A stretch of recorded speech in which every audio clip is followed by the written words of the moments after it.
প্রিয় দর্শক, আসসালামু আলাইকুম। আজকে স্বাধীন দেশে মতামত বলবো। বিসমিল্লাহির রহমানির রহিম। আসসালামু আলাইকুম। দীর্ঘদিন অসুস্থ থাকার পর আপনাদের সামনে কথা বলতে পারার জন্য আল্লাহর কাছে শুকরিয়া আদায় করছি। আমার কারাবন্দী অবস্থায় আপনারা আমার কারামুক্তি ও রোগ মুক্তির জন্য সংগ্রাম করেছেন, দোয়া করেছেন, সেজন্য আমি আপনাদের সকলকে ধন্যবাদ জানাচ্ছি। দীর্ঘ আন্দোলন সংগ্রাম ও ত্যাগের মধ্য দিয়ে আমরা ফ্যাসিবাদী অবৈধ সরকারের কাছ থেকে মুক্তি পেয়েছি।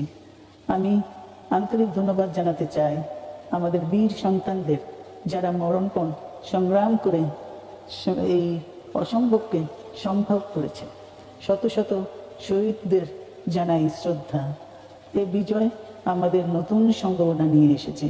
দীর্ঘদিনের নজিরবিহীন দুর্নীতি, গণতন্ত্রের ধ্বংসের স্তূপের মধ্য থেকে আমাদের নির্মাণ করতে হবে এক সমৃদ্ধ বাংলাদেশ। ছাত্র তরুণরাই আমাদের ভবিষ্যৎ। তরুণরা এই যে স্বপ্ন নিয়ে বুকের রক্ত ঢেলে দিয়েছে, সেই স্বপ্ন বাস্তবায়নে করতে মেধা, যোগ্যতা, জ্ঞান ভিত্তিক গণতান্ত্রিক বাংলাদেশ গড়ে তুলতে হবে।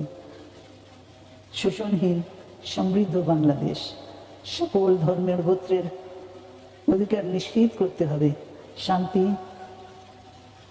প্রগতি আর সাম্যের ভিত্তিতে আধুনিক বাংলাদেশ নির্মাণে আসুন আমরা তরুণদের হাত শক্তিশালী করি।